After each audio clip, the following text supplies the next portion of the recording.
Go. Maintenant, pour l'installation, j'ai préalablement lubrifié mon roulement. Là, ici, je me l'installe à l'intérieur. Je vais prendre un joint d'étanchéité neuf de pignon. Je vais l'installer ici avec mon outil qui va retenir le ressort à l'intérieur.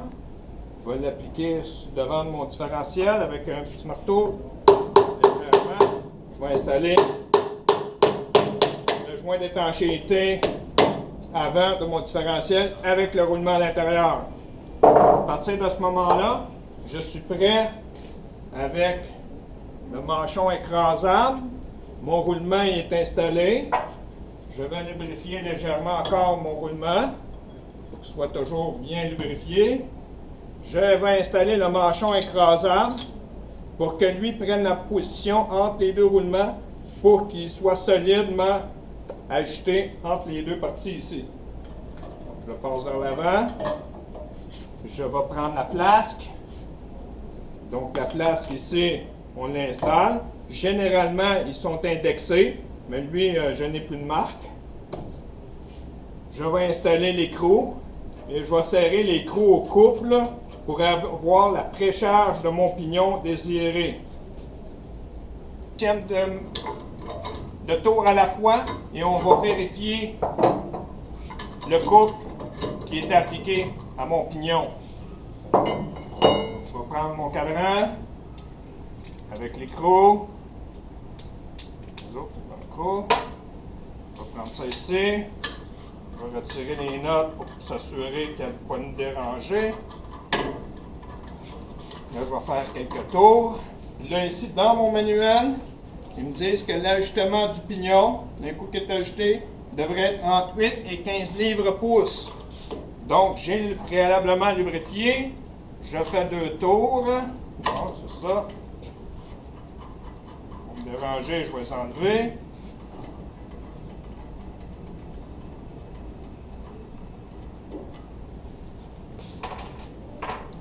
Je vais faire 2 tours. Et là, je vais vérifier le couple. Là, présentement, en livres-pouces, j'atteins à peine 10 livres-pouces. Donc, il va falloir que je donne encore un couple de serrage à mon écrou ici. Donc, je réinstalle mes 2 boulons.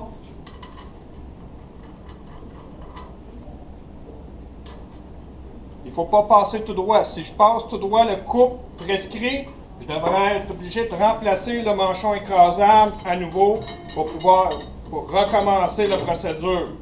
Donc, c'est important de ne pas passer tout droit. Je prends mon outil, mon bord de force, je m'accote comme il faut. Je serre un quart de tour. J'enlève l'outil. Je fais ça. On vérifie. Je suis pas obligé d'enlever les notes. Ça va bien aller.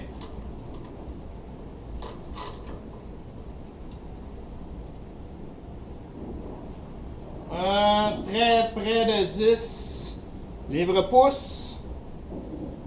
Donc, je vais en donner une légère. Un autre petit coup.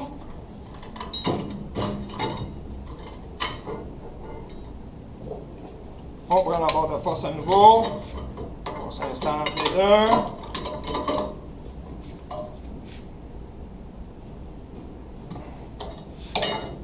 Un huitième de tour.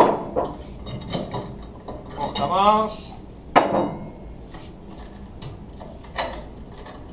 Très bien. Donc, je vais enlever les boulons parce que d'après moi, j'ai atteint la bonne pression. On vérifie. 1, 2. Bien ainsi. Regardez, mon aiguille va juste au mouvement que la résistance pour bouger, c'est 10 livres-pouces. Donc, entre 8 et 14. Ici, le couple est acceptable. Donc, je peux vraiment voir que j'ai une résistance normale pour mon pignon. Donc, mon pignon ici est ajusté. J'aurais juste à barrer, à puncher mon écrou neuf pour plus qu'elle bouge d'ici. Avec des roulements et un signe neuf, ma flasque ici est bien installée. Bon, maintenant, avant d'installer la cage du différentiel à la position, on va lubrifier les bearings ce qu'on appelle les side bearings. Des bearings qui supportent complètement mon différentiel. Donc, un petit peu d'huile de chaque côté, pour être certain qu'il soit bien lubrifié. Donc, ici, j'ai les deux ajustements automatiques sur serrable et j'ai les deux coques que j'ai gardées soigneusement du bon côté pour garder avec mes roulements.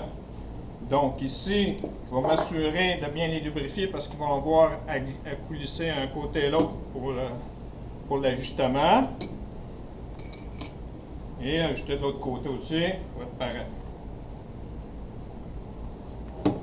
Donc, avec de l'huile des deux côtés, je vais prendre mon différentiel comme ceci.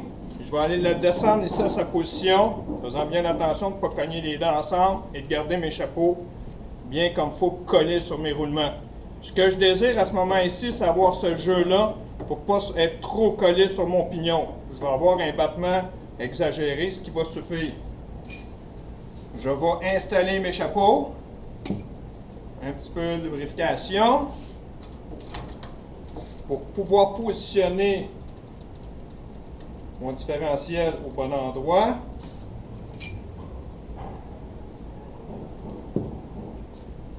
Bien lubrifié. On va installer de l'autre côté.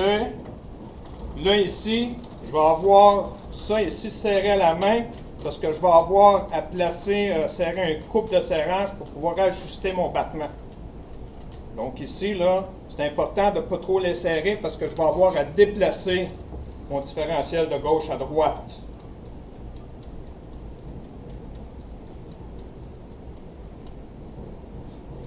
Donc à ce moment ici, moi là, ce que je fais, c'est que généralement, je le serre à la main seulement. Je serre juste ces écrous-là à la main pour m'assurer que je peux les déplacer. Parce que là, je vais ajuster avec ça ici. Je vais ajuster. Donc là, ici, à la main, un coup que je pris à la main, je vais ça à la main seulement comme ça. Je fais la même chose de l'autre côté. Un peu d'huile sur le filet. Donc, les premiers tours seulement, je laisse ça comme ça. Mais là, ici, j'ai un grand battement. Donc, je vais utiliser un outil approprié. L'outil est ici. Donc là, ce que je veux, avant de serrer les boulons ici à 10 livres-pieds, je veux approcher ma couronne de mon pignon pour avoir le moins possible à ajuster de battement. Donc ici, là, j'ai juste, c'est très lousse, puis j'ai juste mis les filets, le cope est très loin à l'arrière.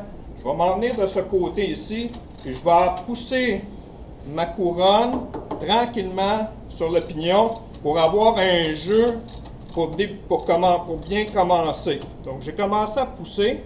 Je vais toujours surveiller le jeu. Je surveille le jeu. 1, 2. Commence à diminuer. 1. 1. Il ne faut pas passer tout droit. Donc là, je vais commencer à serrer 2 tours à la fois. Voyez-vous, j'entends le jeu, mais j'en sens pratiquement plus. Donc je vais laisser lui ici. Là, je vais approcher celui-là de l'autre côté pour aller chercher un 0. Pour qu'il n'y ait plus de jeu entre les deux. Donc je m'avance sur l'autre roulement. Je vais le serrer pour qu'il prenne une bonne position. Je vais le slacker. Et là, je vais juste le serrer. J'ai encore un petit jeu qui peut être perceptible. J'ai approché mes deux coques. Je suis très près de mon pignon. Il va me rester à ajuster mon battement. Ce ne sera pas très difficile. J'ai besoin de serrer mes boulons de chapeau pour l'ajustement à 10 livres-pieds. Donc, j'installe, puis je vais serrer également les deux chapeaux pour que je retrouve 10 livres-pieds chaque, sans passer tout droit, parce que je vais avoir à bouger les ajustements à l'intérieur de ces chapeaux-là. 10 livres. 10 livres. 10 livres. Parfait. Donc, à ce moment-là, on va sortir un outil pour vérifier l'abattement.